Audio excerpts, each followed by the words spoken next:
In a world where the quality of information available to poorer communities is doctored, tainted and sometimes regressive, where the words fake news have come to mean other people's opinions, it is vital to rely on news platforms with journalists who have feet on the ground and can report the truth.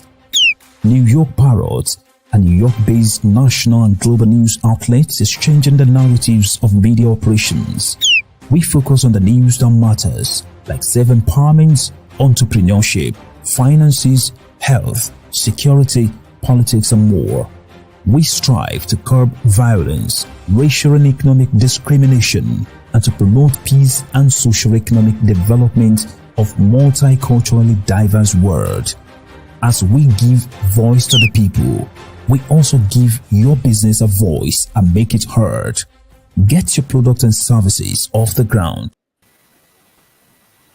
Welcome to the Foreign Policy Review. I'm Dustin Pickering, your host today, and we have our team Ben Toth, Billy Bob, and CARLO PACELLI with us. Special guest REGIS TREMBLAY, and we're going to be discussing the Nord Stream pipeline, who destroyed the Nord Stream. So, without further ado, let's get started with our discussion. Does anybody want to kick us off with a few comments? Billy Bob. Hey, Regis, thank you so much for coming on the program today. The biggest news this week, definitely was it yesterday that Cy Hirsch kind of did a expose on the U.S. destroying the Nord Stream 1 and 2 pipelines. So that's kind of the biggest news of the past couple days, and we can definitely discuss that. Before we get into that, does anybody else want to bring up any other topic first? Well, go with the pipeline, unless Regis or Ben has something to say. I'd just like to jump in and welcome Regis, who I've never met, but he's coming from us from Yalta, Crimea, and for months, European news has been about retaking Crimea. I wonder how he feels about such sentiments, and of course, the pipeline being the main news connects Norway, and the absolute Biden crime family was, I think, the major takeaway from me was Biden, Victoria Nuland, Blinken, which is Nuland Jr., and I'm blanking on the name of his security advisor. Sullivan, was it? Yeah. Oh, I'm sorry, I'm jumping the gun. Jake Sullivan? Jake Sullivan being at the absolute heart of the matter, very detailed, from a guy who's broken the My Lai massacre, a guy who's done the Syria chemical attacks, he's done the Abu Ghraib. All of his stories were massive, none of them redacted. It's come out and has been dismissed as a blog post. I'm just wondering, and which should be a declaration of war. I wonder what Regis thinks of that. You're muted. He's muted. You're muted. Regis, you're muted. You're muted.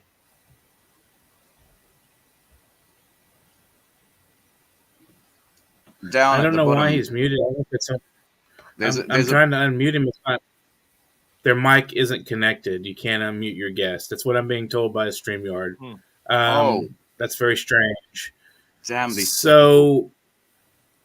So how else is there we go. I think. Can you hear me? Yes, we can. We got him now. Yes. Yeah, I'd like to talk about the threats on Crimea, but more importantly, the status of today with this conflict in Ukraine. I hope we can get to some of that a little bit later in the program. Absolutely. We should be able to. So how are your thoughts, Regis, specifically on either the pipeline or the Ukraine's threats and their intention to recapture Crimea, which probably includes your apartment? I did a show 2 nights ago with Vladimir Kozin, Scott Ritter, and Stanislav Krapivnik, who's an Russian-American, former captain in the U.S. Army, tank commander. And they told me to plant a garden because we are completely safe here in the Crimea. We'll talk about the pipeline and Russia's reaction because I think that's pretty important. Mhm. So, Ben, you said that Europe was responding to Cy Hirsch's expose, just dismissing him as being a blogger. So that's incredible because, like you said, he's got quite the pedigree. The U.S., I mean, I went through the headlines yesterday. There's nothing, no mention of it at all anywhere. You said you saw something at the Washington Post. I saw something at the New York Post. That's right, New York Post, not Bezos' blog. And so it's understandable that the New York Post might print something like that. You know, they're definitely anti-Biden, so Right. they would try and go with that angle of it. But it's incredible. So Regis, in Russia, they're covering the story a little bit more responsibly than in the West and in Europe. Is that correct? Serious. Yeah, I think that Russia has always been asking for an international investigation. They have been hesitant, very hesitant, to point the finger directly at the United States. However, it's been pointed out by members of the Duma, by Peskov, that who benefits? Cui bono? And there's been many, many videos and articles showing how Biden has said, we can do it and we will. Victoria Nuland saying the same thing, we can do it and we will. And Anthony Blinken, when it was all finished, says, this benefits America. I don't know what more circumstantial evidence, and I don't know that that's circumstantial. I think that's pretty evident that, Right. that the Russians know who did it. They have their own security services, but I have maintained all along that Russia is refusing to be provoked into a World War III conflict with the United States. They keep taking the blows. It's much like Muhammad Ali with his rope-a-dope. He let Joe Frazier beat him, or whoever it was. I don't know if it's Joe Frazier or somebody else, but kept taking the punches until he was ready to deliver the knockout blow.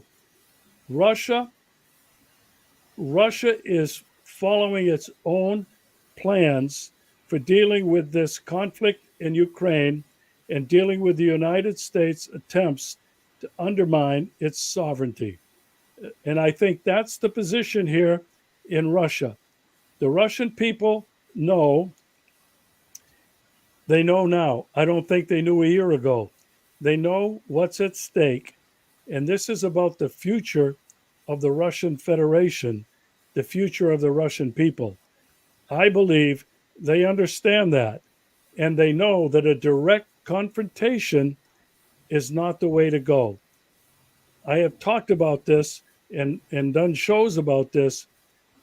The larger geopolitical events that are unfolding at warp speed since last February 24th are all about displacing the United States as the hegemon and about displacing the United States petrodollar as the international currency. It's happening at warp speed. This is the war that nobody is willing to cover. This is the epic battle for the future order of the world. Yeah, and I don't think there's any question that the United States blew up the pipeline. And in Hirsch's article, he talks about the help he got from the help that the U.S. got from the Norwegians, and to what benefit was it for the Norwegians? Well, they were able to sell more of their natural gas at higher prices. So it all comes back to the money, and the money is power, and power is hegemon. And for Hirsch to come out with the article was simply putting a just rubber stamping what we all knew was the case, and and it couldn't have come from a better source in a way, because he has such credibility in the market. In fact, from the left, he almost has too much credibility, and has occasionally been criticized for his reporting. But I think that the having grown up with My Lai, having been 18 years old when My Lai occurred, that was a turning point in my life. So that gives Hirsch a kind of sanction, in a kind of, you shouldn't use the word sanction, but a kind of legitimacy in my mind that's hard to pry away. I see him in the same category as I see the absolute greats like Izzy Stone. He is in that category, and you couldn't have a better voice putting a stamp on what we already knew was the truth. We're not stupid, and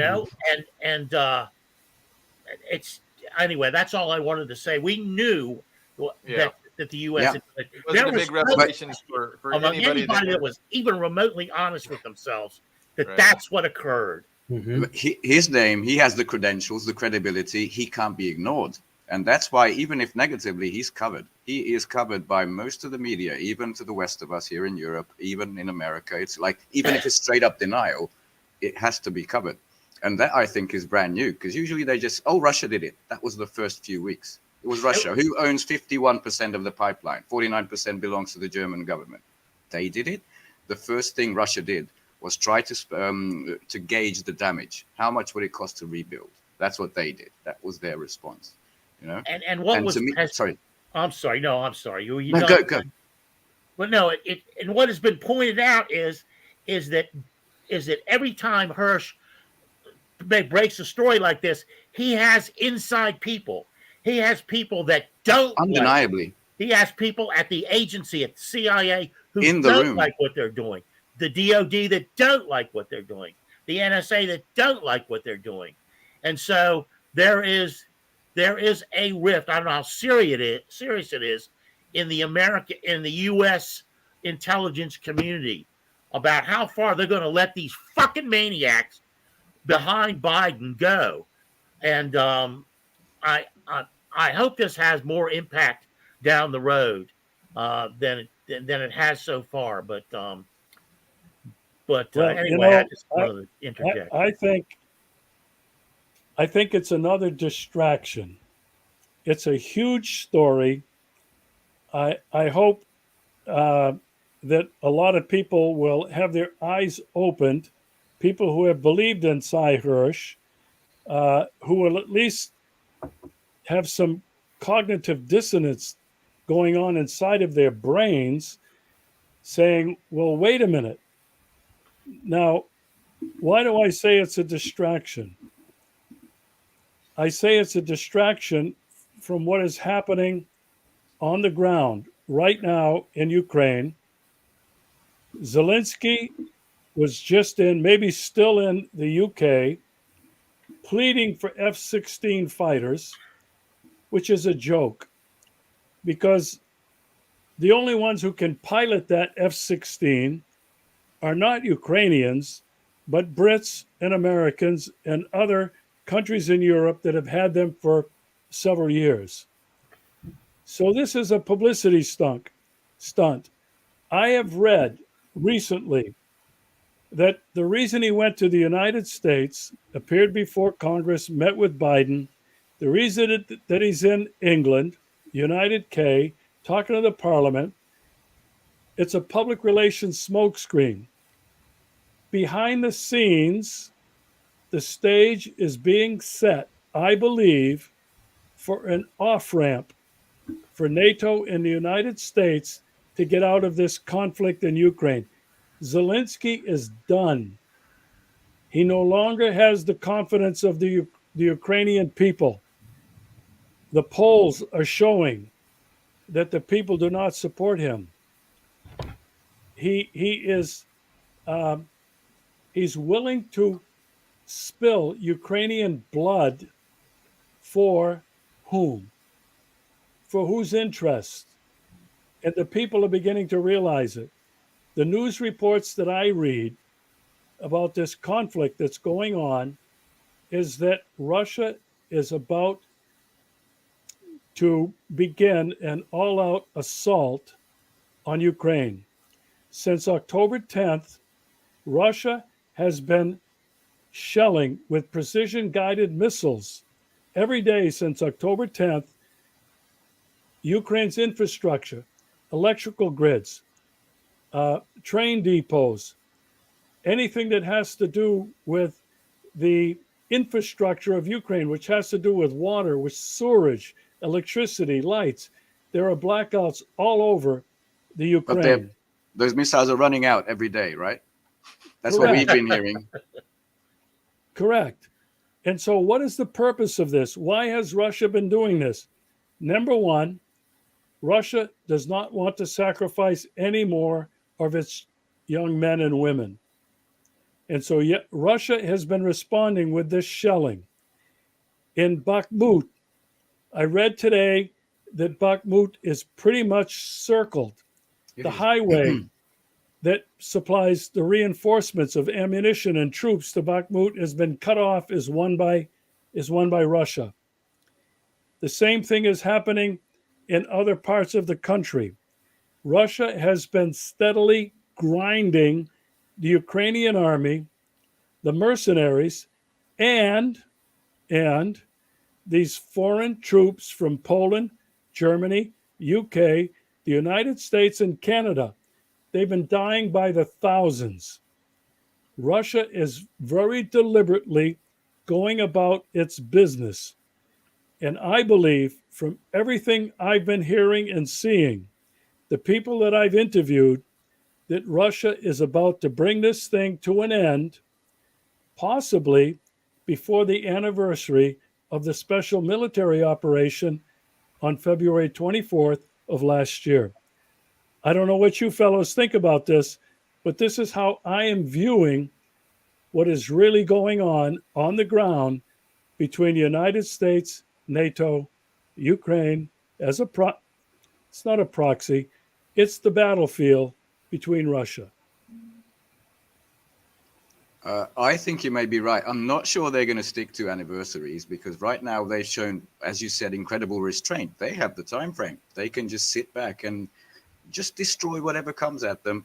You could be perfectly right. They could just go ahead. But there has been a shift in the winds in mainstream Western media because just a couple of weeks ago they were talking about victory, taking Crimea. Now everywhere, partition seems to be popping up, doing a Korean version for Ukraine, which I'm sure you know has been outright rejected by Russia, saying, nope, that's not going to happen. That's in the interests of the West, so they can just restart this. 4 years from now, we will not have it. But, you know, you could be right. You could be right. I can't see it happening that soon, though. Yeah, February 24th is close. Yeah, that's just a couple of weeks away. I'm looking at my calendar here.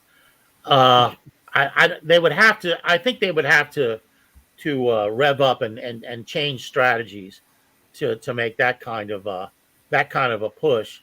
I did hear a report. I think it was Alexander McCourse, who was citing an East European journalist. I think she was East European, and she went to Bakhmut, and the only way she could get in and out was by this circuitous route through these country roads, and that the main highways, the ones that actually can resupply Bakhmut, are blocked, essentially blocked, or are within shelling distance of the Russian artillery. If Bakhmut is essential and critical as it appears to be, then possibly that will fall within the next couple of weeks. But I'm not even hanging my hat on that because people like McCourse have been reporting for months now that it's about to fall, and it hasn't. Not to mention that I read also studies that said it was the most fortified area on Earth. 8 years of Yeah, fortifications. yeah, it still is. So it's really a nut to crack. So maybe it'll happen sooner than later. Maybe that's the straw that breaks the camel's back. But we'll Yeah. have to Well, see. there are people in the United States like Colonel Douglas McGregor, he's everywhere now. He has been saying for several days and weeks that Ukraine has lost. It's basically all over. You have the people like Scott McGregor saying, Scott Ritter saying the very same thing. It's all over. Ukraine is lost. They have nothing left. And then you have from this side, I am getting reports on Telegram from several Russian, what do you want to call them, bloggers, people who are on the ground who are reporting what is actually happening with videos, okay, with video proof of what is happening on the ground. The Ukrainian army now is gathering up people from the streets, 18-year-old kids now, throwing them on the I've seen front this. line. They're grabbing even people with physical disabilities and drafting them into the army. When you put all of this stuff together, the Ukrainian army has been decimated. It's being held together with, I don't know what, threads, and only with the help of foreign mercenaries and NATO and United States personnel on the ground. I firmly believe that what I've been reading, that this conflict is very close to ending and that there will be no negotiation. There will not be a negotiated peace. Russia will dictate the terms of the end of this conflict. People are speculating about all kinds of things, how, Ukraine may be divided. That isn't going to happen. That does not secure Russia's national security interest. It needs to be demilitarized completely. All of the foreign mercenaries need to go. Denazification means a change in Kiev in the government, a change in the Nazis who are in various regional governments.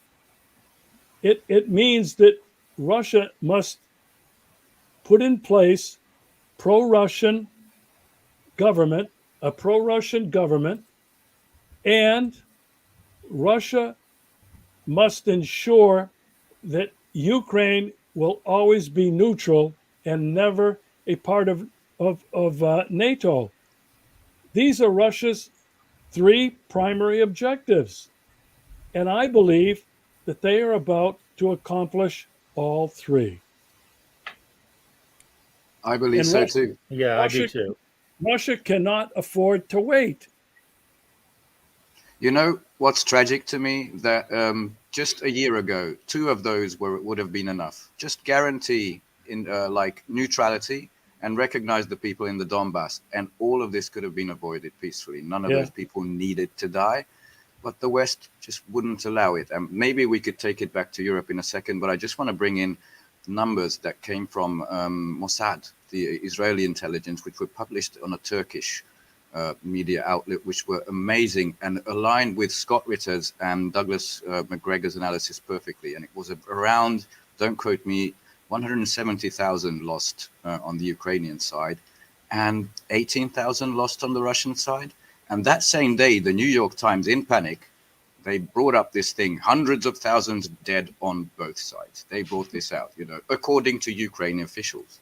So I believe that these numbers, which were stunning, and they show exactly what you're describing. It's just, it had to be done. I think it's tragic for the Ukrainian and the Russian people, but it had to be done. I mean, after, the revelations about the Minsk agreements, which we've covered a couple of times, there was no other way. Yeah, as you pointed out, Minsk 1 would have settled the whole matter. Yeah, it would have. But no, they said no to that. So before we go to break, Dustin has a poem he's going to read about the pipeline explosion. So, you want to read that poem before we go to break, Dustin? Yes, and it's satiric, of course. Oh, It's yeah. called The Black Boot of Biden, and it begins with a little piece from Sylvia Plath's Your Daddy. You sound do is not breaking up. Not a good time for the audio to go bad. Damn it! Your Yeah, audio yeah. is breaking up. My audio is breaking up. It's Yeah. robotic. Yeah. Yeah. Can you hear me okay now? Yep. Yes, that's better. that's much better. Okay, let's try this again. This is a satiric poem, The Black Boot of Biden. Begins with a piece from Sylvia Plath's Daddy. You do not do any more black shoe. And then the poem goes, Daddy Biden has the balls to do it. To blow a hell through the smoke, way through it. Let the stand-ins sit and unite. The officer corps get it right. Damn the Russians to hell with China. Stick Biden's balls in their vagina. Blow the Nord Stream like an angel mouth. Stick it downward, blow it south. Kill its kindness in Norway's white. The Russians don't know how to fight. It's true that they say that blowjob is aviator's game. Don't trust pawns, let Biden's balls have their way. Covert forces cap the sea filled with reindeer hooves like Santa's elves, planting bombs on the shelves. What do the Ukrainians yield? None of us has smoke to play in this war amok, they say. But who the hell are they? Hey, anyway, Americans won't believe this horse has game. Americans will believe what they will, or pretend they will to believe, when truly they don't have Biden's balls. When the president says it must be, let there be light, or let them see. Thanks. I don't Thank know you. whether for me it was breaking up again, but obviously this is not your week for poetry. Yeah, whenever you started reading, the audio went bad. It But we'll went see how the robot. recording is, and maybe if that improves, we can try it again towards the end of the show. But it's just uncanny. We'll try. We can Right try at that again. time. And maybe because Yeah. I'm pulling up another document or something, I don't really know what the issue is, but it's But it was- that's frustrating. One of the final paragraphs in the Seymour Hersh article was about Biden's big balls, and that's the inspiration. Yes, that's where I got that's where I pulled this I believe the source that they mentioned said Biden has big balls or something like that. Right. One of the insiders. So And now you're perfectly clear, audio-wise. I know he's perfectly clear. The audio is great. And you know, Excellent. Well, that's good. one of the speakers of the Duma, in response to Biden in Biden's State of the Union, flat out called him a terrorist. yeah, Wow. right. Good. That's accurate. That's accurate language. Just, mean- this is a week after the Battle of the Musicians has settled, and Wagner, which is now an international criminal organization, has won against Mozart, which is done. It's apt to return the favor, isn't it? Well, you could from an aesthetic point of view, you can see Wagner being used, but Mozart, has the guy ever listened to Mozart, or Milburn? Has he ever heard a Mozart symphony? Apparently not, because there's no one less militant than Mozart, either personally or musically. There was an asinine choice. I'm a big fan of Shostakovich, and I'm always arguing not with Rockhill himself or with other people who even Matt Arrett.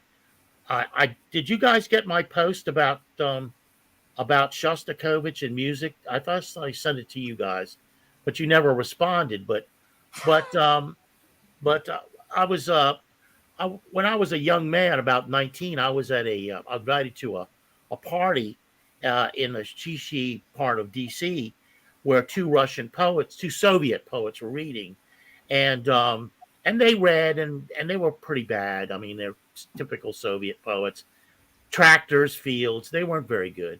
But and my professor, my mentor, he sort of agreed with me. But afterwards, I sat down with one of them, with his interpreter, and I tried to ask about Shostakovich, and because I was listening to a lot of Shostakovich, especially his late string quartets, and and he and after a while, the interpreter motioned to the hostess and asked her to come up and talk to me.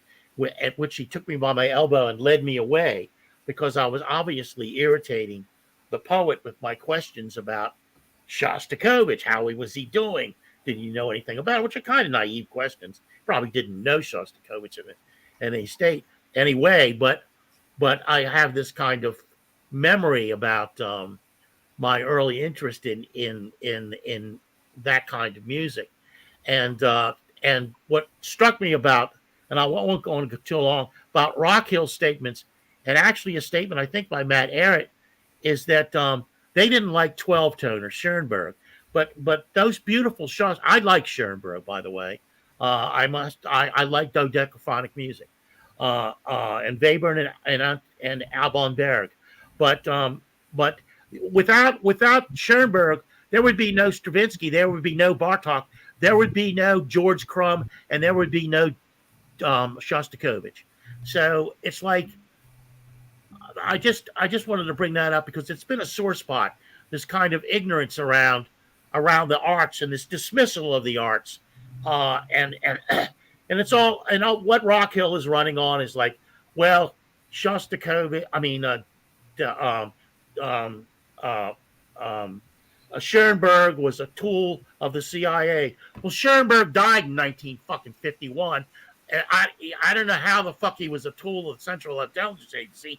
He was famous by 1910 for writing a piece that was not atonal, called Verklair de Nacht, but he just felt that the old system of music, the old harmonic system, but as represented at that time by Bruckner and Mahler.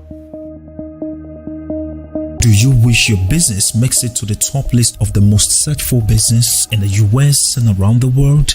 Or are you searching for halal compliant services and products online? Then Halal Finder is your online resource directory pointing you to the right places and products. Let's help you explore halal products and services of your choice as we manage many halal businesses across the world. Promote your business with halalfinder.com, the only plug you need to grow. Our services include business listing, digital marketing, branding strategy, SEO campaigns, crowdfunding, and humanitarian support. On our Compassion Corner, we offer crowdfunding of halal ventures and humanitarian services.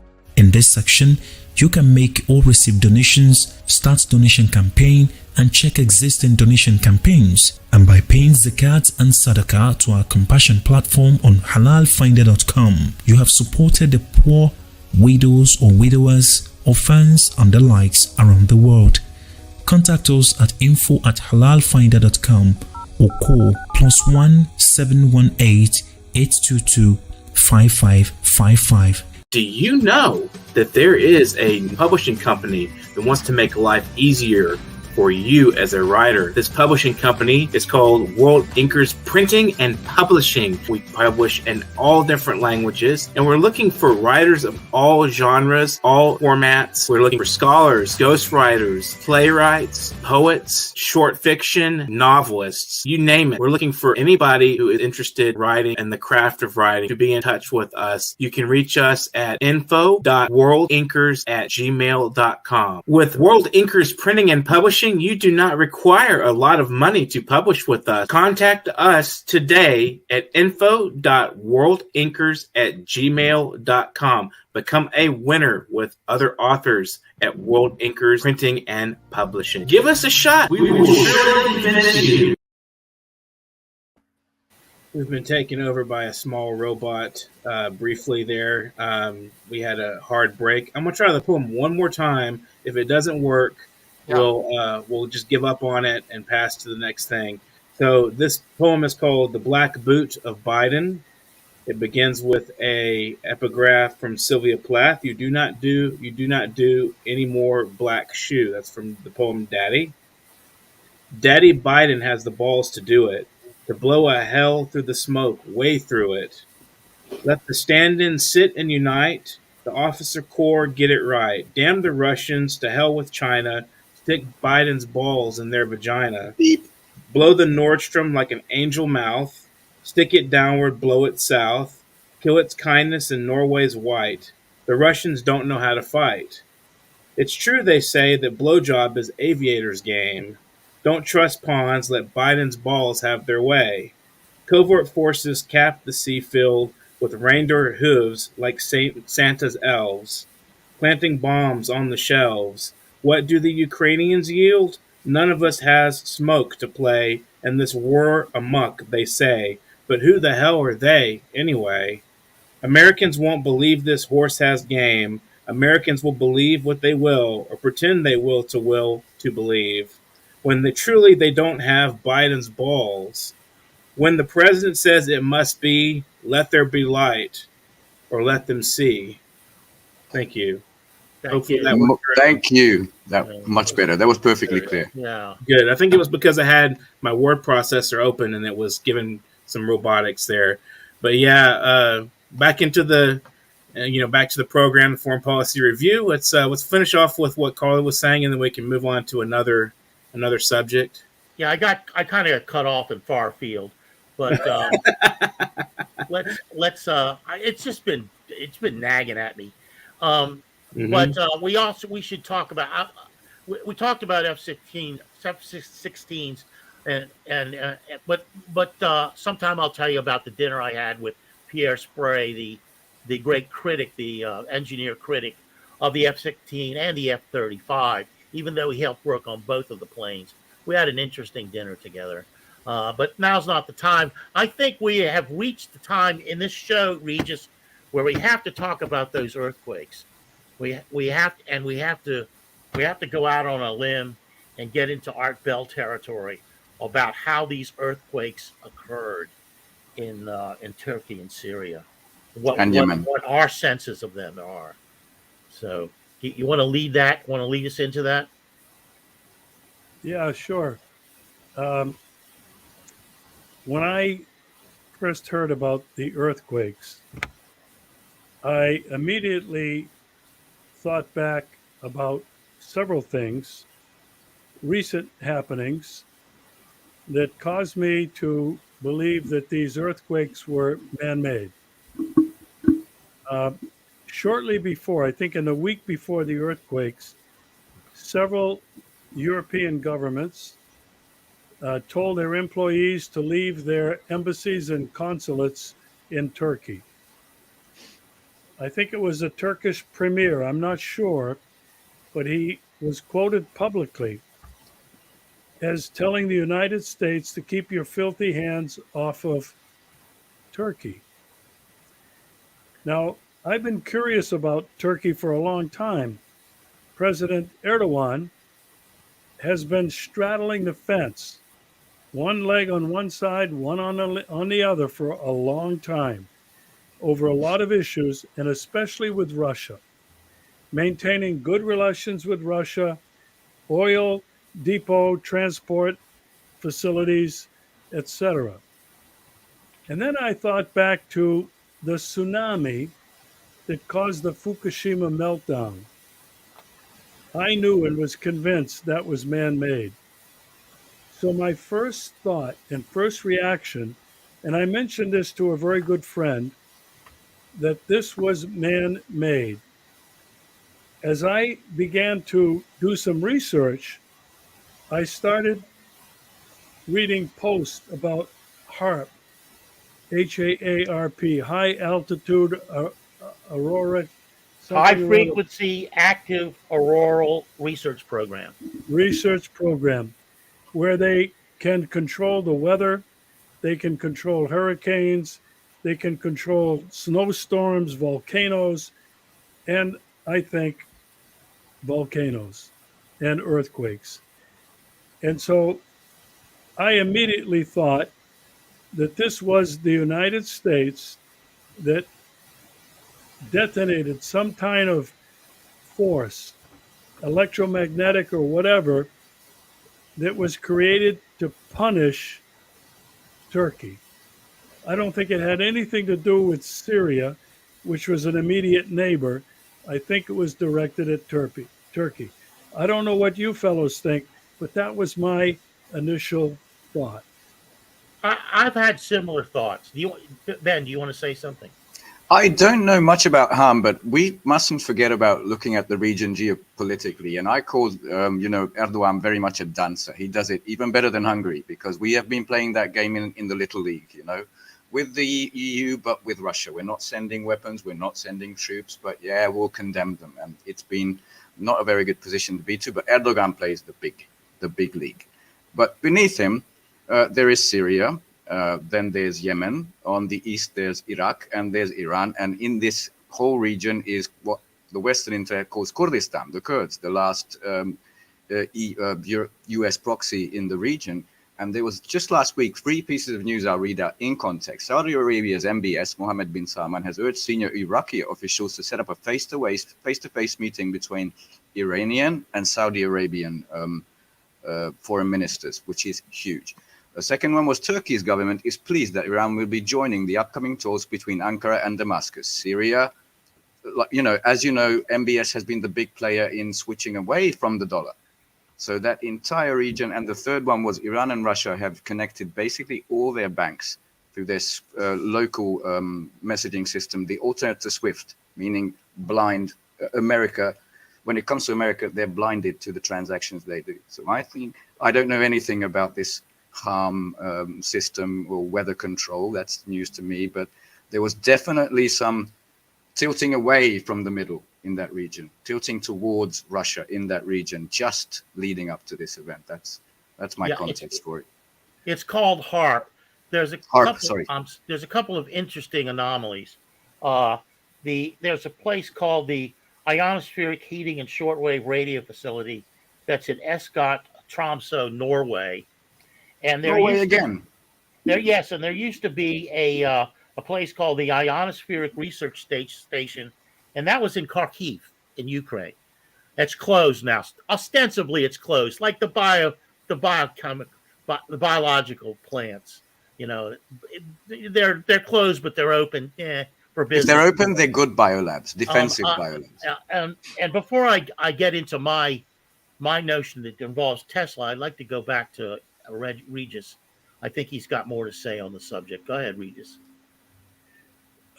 No, I only wanted to comment on what Ben was talking about. What's been happening in the region is a tilt towards Russia. Russia has been very aggressively seeking out relations, not only with Saudi Arabia, the UAE, OPEC Plus, but Russia has been seeking out closer relationships with the countries in Africa and South America, the Southern Hemisphere. And then you have the BRICS Plus, and you have the SCO, the Shanghai Cooperation Organization. All of this is an immediate, direct threat to United States hegemony. It is. And so in terms of the Middle East, and in terms of this region that Ben was talking about, is another reason to believe why the United States would want to create chaos, turmoil, death, and destruction in this region. I agree with him. I think it's this other geopolitical battle that's taking place at the same time that this conflict in Ukraine that's going on. Nobody is paying much attention to this geopolitical battle, and it's an epic battle for the future order and control of the world.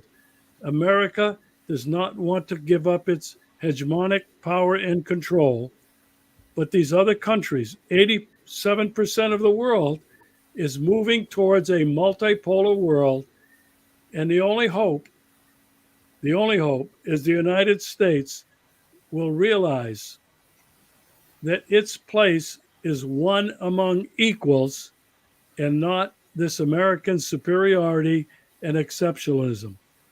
Amen. My fear, and it's been since I made my film 30 Seconds to Midnight in 2017, when I posed this issue: will the neocons in Washington or whoever's behind all of this escalation, realizing they've lost this epic battle for control of the planet, take the whole world down with them in a nuclear Armageddon. This is where I believe we are today. Will America take its role as one amongst equals, or realizing it's lost, take us all down with them? This is where I think we're at today, and it's a very dangerous place in the history of humankind on this planet. So we're talking about, so we want to talk, when we're talking about the earthquakes in Turkey and Syria, we need a mechanism to produce that. We have one. We have one that's been on the books for well over 100 years. And it was created by the famous scientist and engineer, Nikola Tesla. And Nikola Tesla it created something that's now called the earthquake machine. It was not intended to be an earthquake machine. It was intended to be a way of using the natural resonance of various objects to generate electrical power. Tesla's central commitment was to creating electrical power cheaply. But what happened was Tesla created a device that he could fit in his pocket. It was no bigger than this, the original device. And what it does is it takes the resonance of an object, say a building, which has its own natural resonance, and it matches the resonance created by his device. But when he did that in 1912, in the company of a New York journalist, to a building that was going up, it was still all steel girders, it began to shake the building apart. And they had to stop. And he did it several more times. And once he did it in his own apartment building, and everyone in the apartment building rushed out into the street.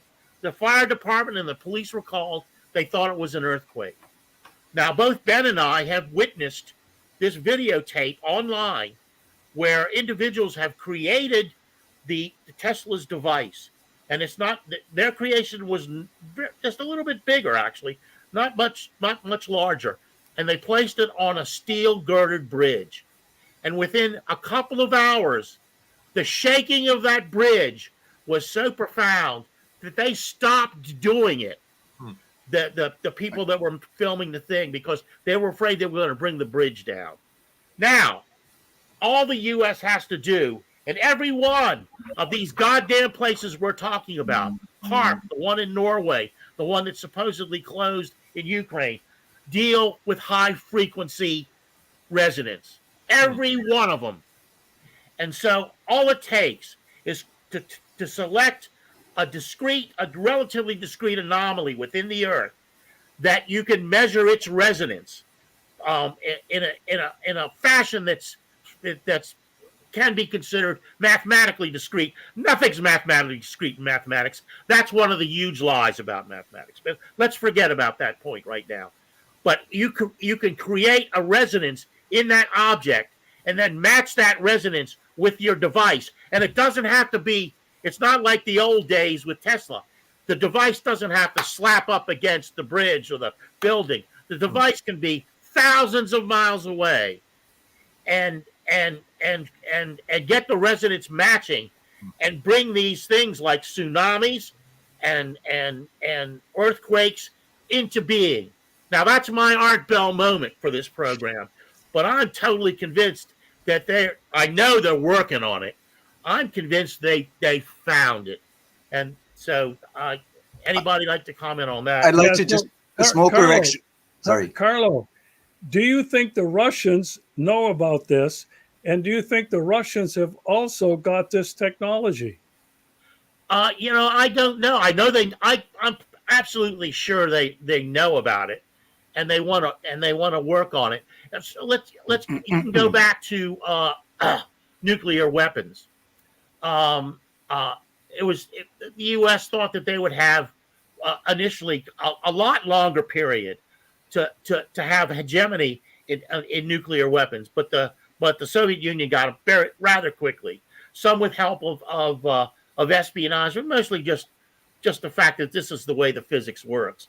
I think, yes, the Russians have this technology. I just don't think they're venal enough or desperate enough to use it.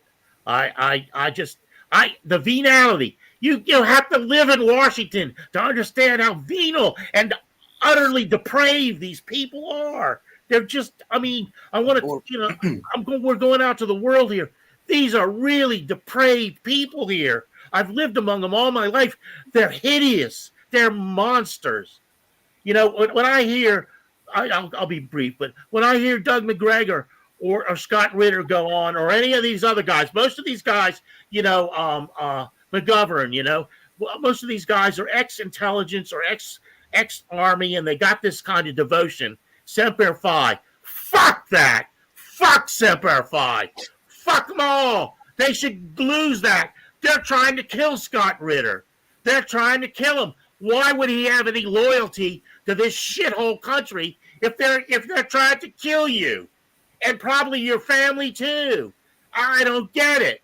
They got to get rid of that little, we can correct this. We can bring this about. You're not going to do it. You got to get rid of these psychopaths. I'm telling you, man, they are nuts. They're the most depraved people you can imagine. This is why we love CARLO so much. In these monkey suits and these little Drake $500 nooses they hang around their neck. Fuck them. The Anglo noose. Yeah. I heard. No, I share that same concern with criticism of those guys. But so I'm glad you're sounding like a good working class unity kind of thing. That's what we need to have allegiance to. Not a government, not a country, but we should have allegiance to principles and humanity, really. Regis, you were talking about the big picture and how, what strikes me, like you're spot on about what the big picture is, with the geopolitical shifts, unipolarism, giving way to multipolarism.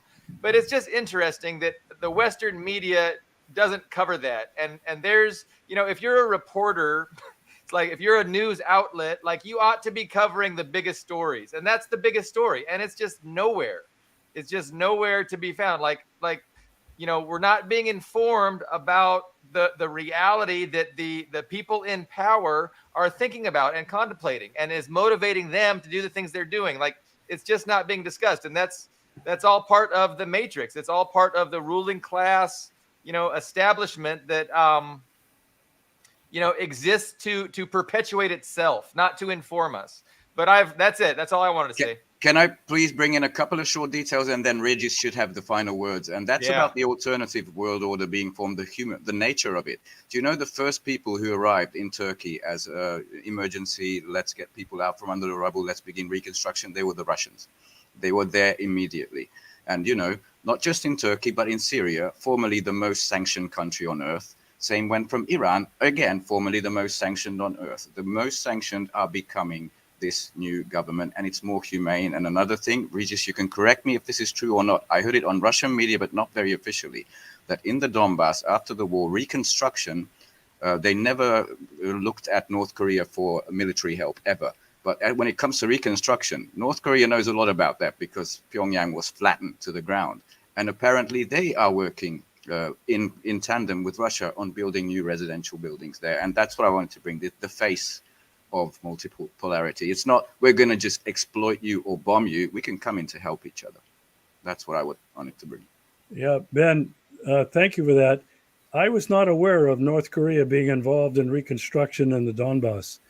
I can find that for you. Yeah, and I'll look forward to connecting with you beyond this show. But I would completely agree that the Western media is not covering this geopolitical battle. However, here in Russia, the Russian Federation, President Putin has repeatedly talked about this, a multipolar world, moving to this new world order. Their foreign minister, Sergei Lavrov, has been re-echoing this constantly. He's been giving interviews and press conferences. Both of them have. And they're talking about this new world order, a world order that is based on, get this, they're the only ones saying this. China's not saying it. China is kind of like playing both sides. A strict observance of international law, strict observance of the UN Charter, the principles of the UN Charter, and the respect for the sovereignty and dignity of all nations. This is what we are hearing from the Russian state media and alternative media here, that Russia is the one that is leading this effort towards a new world order, a multipolar world based on what I just said, international law, strict observance, and the UN Charter. This is the hope for the future. This is my hope, that the United States, seeing this, will take its rightful place among the world as one among equals and no longer believe in the myth of exceptionalism. I will end with that. And I'll end by saying I wish Hungary was just a couple of 100 kilometers closer to you. I really do. I want to, and I should. Shaniqua Adams mentioned that they also had an earthquake in Buffalo, New York. I think it was 3.8 on the Richter scale. I don't know what you're doing in Buffalo, Shaniqua, but you better knock it off before they wipe you out, you guys. This is my cautionary tale to everyone in Buffalo, including you, Shaniqua. Thanks. And thanks for viewing the show. There was an article recently in the media from this side that Crimea might have a similar earthquake to one that they had over 100 years ago, like what they had in Turkey. And I thought, oh my goodness, the epicenter could be just a few, less than 100 kilometers from Yalta, probably in Sevastopol, where the Russian naval base is located. Who knows? This was Russian media talking about this? Yeah, it was on RT. RT English. If they have the capacity to do that, like, they wouldn't hesitate to use it. But I imagine if there is some kind of technology, it's limited, right? They can't just, cause an earthquake anywhere they want. It probably has to be special geographical features, and it can't be just they can use it anywhere. But who knows? Definitely, without a doubt, if they have it, they would definitely use it for nefarious purposes without any regard whatsoever. Do you know where I've seen this? Have you guys played the strategy game called Red Alert, where there were Tesla defense towers, there was a blimp from Russia, and there was the Mammoth tank with two things, and there was weather control. I'm waiting for the first Russian tank to have two turrets, and then the game has just come alive, basically. There is an ancient fault line in the Turkey-Syria region. A Gondwana land, it has to do with the tectonic plates and the breaking up of Gondwana land into different continents and so on. So it would be an ideal place. Those geographical features and initiate these things. I hope not, because they'll continue to do it if they can. But I don't know. Remaining 1 minute, so every day you wake up, Billy Bob, you're in danger of sliding into the Pacific Ocean where you live. It's true. That's true. So any concluding thoughts? We have about a remaining 1 minute or so. Well, I'm going to have to hit Regis after the show. We can talk about China. I'm not sure, I wouldn't agree that China's straddling the fence like Turkey does, but we don't have enough time to get into that right now. But thank you, Regis, so much for coming on. We really appreciate being on the program. It's been wonderful to have you. Yeah, it's always good to be with Foreign you. Policy Review, and I appreciate Regis and Ben and Carlo, as well as Billy Bob's inputs. And hope you guys liked my poem. It was satiric. Don't take it personally. Mr. Biden, President Biden, don't take it personally. We love your balls. That's